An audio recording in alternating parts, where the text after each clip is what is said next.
Hanya sedikit manusia yang mempercayai video ini, setidaknya pada awalnya. Berani bertaruh, video ini menjawab banyak pertanyaan penting dalam sejarah umat manusia dalam mencari kemakmuran. Untuk sebagian orang, jawaban tersebut akan sangat menggetarkan. Bahkan, tidak ada mirip-miripnya dengan pengetahuan yang telah ada atau yang biasa Anda dengar sebelumnya. Video ini akan mengubah pandangan dan pemahaman Anda yang selama ini Anda dapatkan tentang materi dan kemakmuran. Saat ini, banyak dari kita yang sedang mengalami krisis kemakmuran, krisis kepercayaan, dan tertekan masalah ekonomi. Namun, jika dirunut lebih dalam lagi, semua itu terjadi karena pemahaman akan materialisme yang selama ini dipegang umat manusia bertolak belakang satu dengan yang lainnya. Tapi sesungguhnya, bisakah krisis keuangan dan kesulitan ekonomi itu dihentikan? Saya tahu bahwa Anda juga tahu bahwa jawabannya adalah bisa. Yang menjadi pertanyaan adalah apakah Anda tahu apa yang sebenarnya Anda inginkan? Tontonlah video ini lebih dari sekali. Saya juga mengajak Anda menonton dari awal hingga akhir, kemudian mengulangnya per bagian. Kemudian buatlah catatan-catatan kecil di beberapa bagian. Ujilah, kebenaran yang sejati adalah kebenaran yang teruji, bukan? Saksikan video ini dengan santai, kemudian ulangi lagi. Anggap saya ada di samping Anda sebagai sahabat yang menemani Anda dan berbagi rahasia kecil kepada Anda. Tontonlah video ini dengan hati, tapi pastikan gunakan lebih dari satu hati. Hati-hati. Banyak informasi dalam kehidupan ini, terutama dalam mencari kemakmuran, menjadi tidak akurat setelah Anda menonton video ini. Tetapi garansi, pasti hasilnya lebih baik. Itulah jawaban mengapa dunia sekarang dalam bahaya yang sangat besar, karena kemakmuran seakan tidak bisa dicapai oleh semua orang. Hanya segelintir orang yang kebetulan bernasib baik memperolehnya. Kembali pilihan ini ada pada kita. Siapkah Anda menulis sejarah hidup Anda? Kita mulai dengan otak sama, nasib beda. Ketika berbicara soal kemakmuran, prosperity conscious atau kesadaran kaya, selalu menjadi hal pertama yang saya bahas adalah kata-kata. Ini menekankan bahwa cara kerja otak adalah pilihan. Jadi bagaimana Anda memprogram otak Anda untuk menjadi seorang yang kaya, Andalah yang menentukan. Artinya, kaya itu pilihan. Siapa yang ingin mendapatkannya pasti dapat, karena kaya itu hak semua orang. Ini sekilas fakta tentang otak. Bangsa manapun di dunia, ukuran otaknya, baik ukuran panjang syarafnya,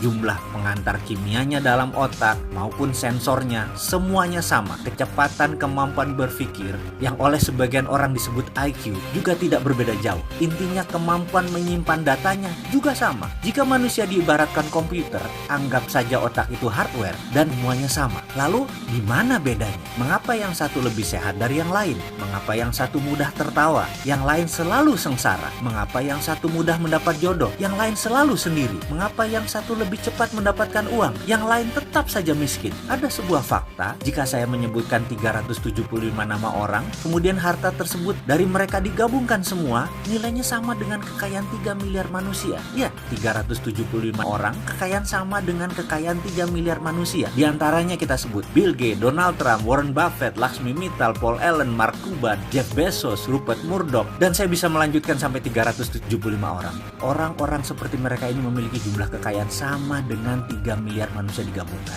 Jadi kesimpulan, otak sama, nasibnya beda. Nasib, ini batu sandungan pertama. Ada sebuah sistem pada manusia yang namanya belief system atau sistem keyakinan. Ini ditanam di subconscious atau di pikiran bawah sadar seseorang. Jika sudah ditanam di posisi ini, untuk mengubahnya perlu teknik khusus. Kalau menggunakan cara biasa tidak akan pernah berubah. Misalnya kebiasaan merokok. Maaf ya, saya mengambil contoh merokok karena mudah dipahami. Saya tidak merokok, tapi saya bukan anti orang perokok. Prinsip saya merokok itu baik, tidak merokok itu lebih baik. Itu hanya sebuah pemahaman dan pengambilan posisi dalam melihat sesuatu. Kembali ke merokok sebagai contoh. Dalam iklan televisi dikatakan secara vulgar, merokok bisa menyebabkan kanker, gagal janin, penyakit paru-paru, dan lain sebagainya. Apakah dibaca oleh setiap perokok? Iya, namun apakah mereka lantas berhenti merokok karena takut akan peringatan tersebut? Tidak juga. Mengapa? Itulah kerja otak.